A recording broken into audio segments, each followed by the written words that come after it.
होईल असं बघा तुमचं. आता लक्षवेधी क्रमांक 11. लक्षवेधी क्रमांक 11.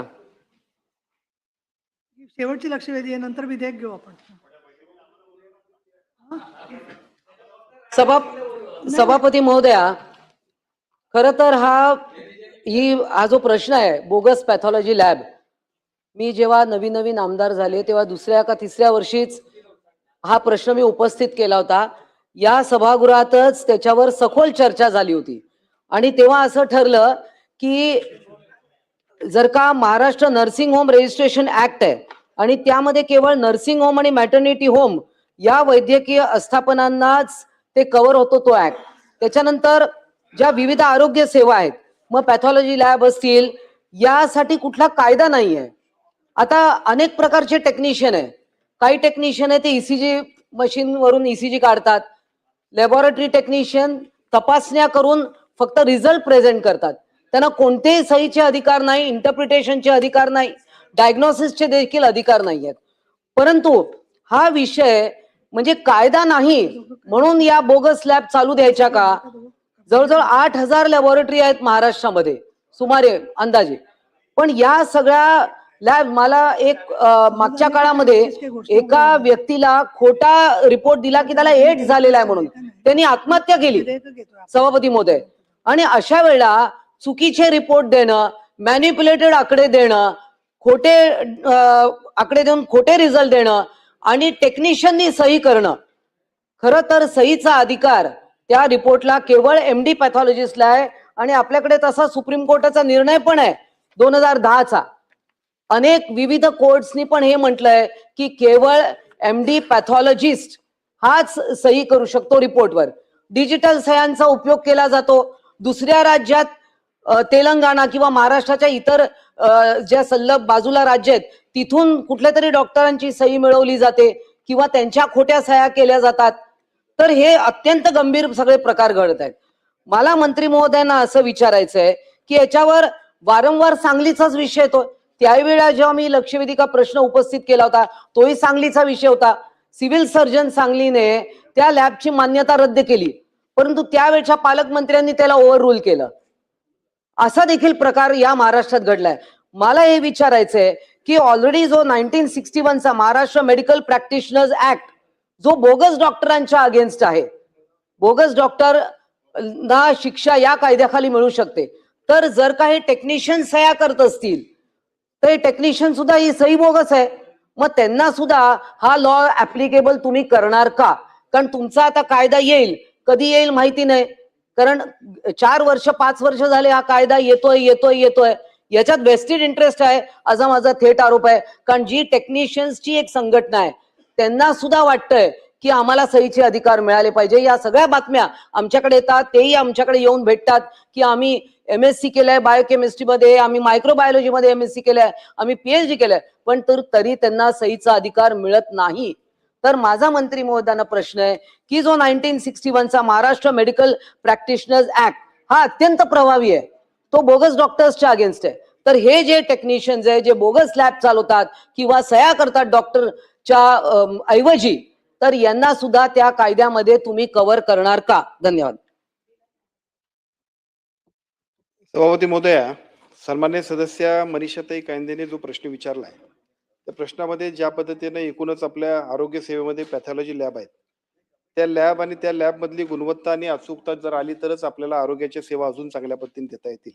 आणि त्यासाठी जे काही टेक्निशियन्स असतील त्यांची सुद्धा एकूण शैक्षणिक ती गुणवत्ता आहे ती सुद्धा तपासली पाहिजे आणि त्याच्याप्रमाणे योग्य उपचार होण्याबरोबरच योग्य निदान सुद्धा करण्यामधली प्रक्रिया अधिक गतिमान व्हायला पाहिजे, याबद्दलचा त्यांचा आग्रह आहे. माझा आपल्याला सांगणं आहे, मला वाटतं मी लक्षवेधीमध्ये सुद्धा उत्तर दिलं, उत्तरात सुद्धा आपण ते दिलेलं आहे की आपण याच्याबद्दलचा एक कायदा करतोय. आमचा प्रयत्न आहे की याच अधिवेशनातून यावा, त्या कायद्याच्या अनुषंगानं याच्यामधले जे काही सुधारणा आहे त्या सुधारणाबद्दल एका बाजूला सर्व लोकप्रतिनिधी, याच्याशी संबंधित असणारे सगळे लोक, आणि त्याच्यानंतर त्याच्या म्हणजे कायदा होईल आणि त्यानंतर रूल्स मध्ये या सगळ्या गोष्टी आपण घेऊ. आपला उद्देश हा एकच असेल की कुठल्याही परिस्थितीमध्ये जशा दर्जेदार आरोग्याच्या सेवा मिळायला पाहिजे तशाच अचूक अशा पद्धतीचं निदान सुद्धा व्हायला पाहिजे आणि त्यासाठी महाराष्ट्राचा कायदा दिशादर्शक होईल अशा पद्धतीचं काम करण्याचा प्रयत्न आम्ही करतोय. फक्त त्याच्यामध्ये ज्या काही सुधारणा असतील, ज्या सूचना असतील त्या आपण सगळ्यांना ओपन टू ऑल सगळ्यांनाच आपण घेणार आहोत आणि त्या सगळ्यांच्या सूचनांप्रमाणे आपण पुढे जाऊ. ठीक आहे, मनीषा कायंदे विचारा. सभापती महोदय, मंत्री महोदय, मला हा प्रश्न होता की बोगस डॉक्टर्स वर शिक्षा व्हावी यासाठी कायदा आहे तो 1961चा, जसा मी दोनदा उल्लेख केला. तर हे जे खोट्या सह्या करतात किंवा ऑथराइज नाहीये सही करायला, ते रिपोर्ट साईन करतात आहे, मग हाही बोगस प्रकार आहे. मग यांना तुम्ही या खाली अटक करू शकता ना, कारण हे सर्रास चालू आहे. आणि इतके सगळे लॅब अनेक वेळा रिपोर्ट मॅनिप्युलेट करतात, दुसऱ्या राज्यात सही, हे सगळे बघा वर्तमानपत्रांचे कटिंग्ज आहेत की इतर राज्यात जाऊन सह्या घेतलेल्या आहेत किंवा मृत डॉक्टरच्या पण सह्या आहेत रिपोर्टवर. हे पण सगळे आपल्याकडे गोष्टी आहेत. त्यामुळे हा जो 1961चा जो कायदा आहे तोपर्यंत त्याच्या अंडरही तुम्ही त्यांना अटक करू शकता आणि शिक्षा देऊ शकता. तशी तुम्ही करणार का? 1961च्या ऍक्ट बद्दल बोला.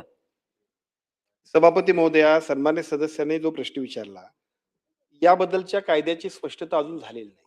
एका बाजूला DMER आणि दुसऱ्या बाजूला आम्ही सार्वजनिक आरोग्य विभाग, या दोघांच्या मधून याच्यामध्ये कुठंतरी अजून स्पष्टता असणारा कायदा आल्याशिवाय आपण कारवाई करू शकत नाही. महाराष्ट्रात सगळीकडे असणाऱ्या लॅब ज्या आहेत, अगदी गाव पातळीवरच्या लॅब पासून खूप मोठमोठ्या हॉस्पिटलमध्ये किंवा मोठमोठ्या शहरांमध्ये ज्या काही लॅब्स आहेत त्याच्याबद्दलच्या कायद्याचं एक चांगल्या पद्धतीचं जे काही आपण हे करतो, कायदा करतोय, त्याच्यामधून त्याला सगळं मॉनिटरिंग करू. आज आपण म्हणताय ते बरोबर आहे, परंतु याच्यामधली स्पष्टीकरण नसल्यामुळे आपल्याला तशा पद्धतीने गुन्हा दाखल करता येणार नाही. एक मला दिसतंय असं, विक्रम काय बरं विचारा. आपण पण होताय आणि मी पण मागच्या अधिवेशनामध्ये हा विषय आणलेला होता सभापती महोदया. आपण निर्देश पण दिलेले होते की आरोग्याच्या दृष्टीनं लॅब हा अत्यंत महत्वाचा विषय आहे, कारण त्याच्याशिवाय आपण पुढे जाऊ शकत नाही. प्रश्न विचारा. प्रश्नावरच येतोय सभापती महोदय, आणि म्हणून त्या अनुषंगानं त्याही वेळेस आश्वासन दिलं होतं सभापती महोदय की कायदा करू. आता त्या आश्वासनाला मंत्री महोदय 6 वर्ष झाली. 6 वर्ष झाली. आता मी 4 टर्म झाला आमदार आहे, मी याचा पाठपुरावा करतोय. म्हणून मंत्री महोदय, आपल्याला हे कायदा महत्वाचा आहे, कारण हे सामान्य रुग्ण अगदी खेड्यापाड्यात सुद्धा रक्त लघवी तपासणे आपल्याला पण माहिती आहे, अगदी गाव पातळीवर हे झालेलं आहे. तर त्याच्यासाठी ही सगळं योग्य व्हावं, हे योग्य करायचं आपल्याला. त्यामुळं लॅब चालविणारे असतील हे पण महत्वाचे घटक आहेत, टेक्निशियन हे पण महत्वाचे घटक आहेत. त्यामुळं आपल्याला एक बैठक हा कायदा करण्याच्या पूर्वी घेऊन त्याच्यामध्ये त्यांची संघटना आहेत वेगवेगळ्या, यांचं मत जाणून घेऊन हा कायदा सर्व दृष्टीनं चांगला व्हावा आणि तो लोकहिताचा व्हावा या दृष्टीनं उपाययोजना करण्यासाठी आपण ही बैठक घेऊन कराल का? आता अतिशय मुद्देसूद प्रश्न. सभापती महोदया, सन्मान्य सदस्य काळे साहेबांनी जो प्रश्न विचारला, मी आपल्याला आताच अगोदर सांगितले की एका बाजूला ह्या कायदा करण्याबद्दल याच अधिवेशनात यावा असा आमचा प्रयत्न चाललाय. हा कायदा करत असताना त्याचे जे रूल्स करायला पाहिजे त्याच्यामध्ये संबंधित असणारे सगळे घटक, सगळे लोकप्रतिनिधी सुद्धा महत्वाचे आहेत. त्या सगळ्यांच्या बरोबरची बैठक आपण घेऊ, सगळ्यांच्या सूचना विचारात घेऊनच आपण पुढे जाऊ. सन्माननीय आरोग्य मंत्री महोदय, कायदा या अधिवेशनात आला तर ते स्वागतार्हच आहे. पण कायद्याच्या मध्ये सन्माननीय मनीषा कायंदे यांनी जो मुद्दा घेत आहेत सातत्याने, की ज्यांनी पॅथॉलॉजी केलेला आहे, DMLT केलेला आहे, त्यांना सहीचा अधिकार देण्याची जी त्यांची मागणी आहे ती योग्य का अयोग्य याच्यावरती आपल्याला कोविडच्या काळामध्ये काय उच्छाद झाला आपण पाहिलेलं आहे.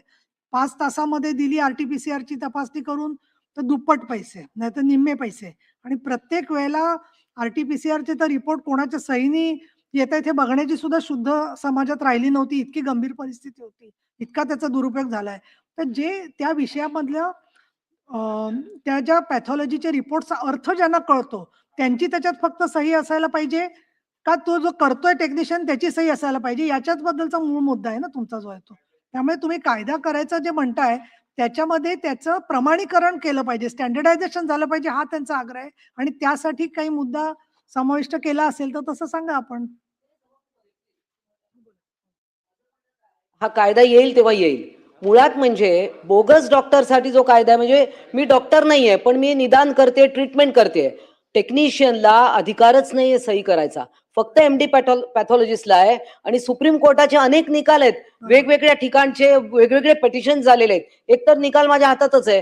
तर जो 1961चा जो कायदा आहे तो आहे महाराष्ट्र मेडिकल प्रॅक्टिशनर्स ऍक्ट, हा अत्यंत प्रभावी आहे.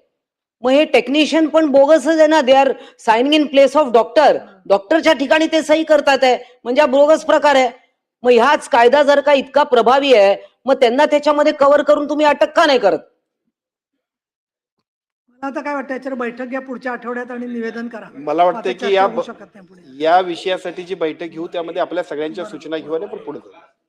बरं, बैठक घ्या. कारण आता सभा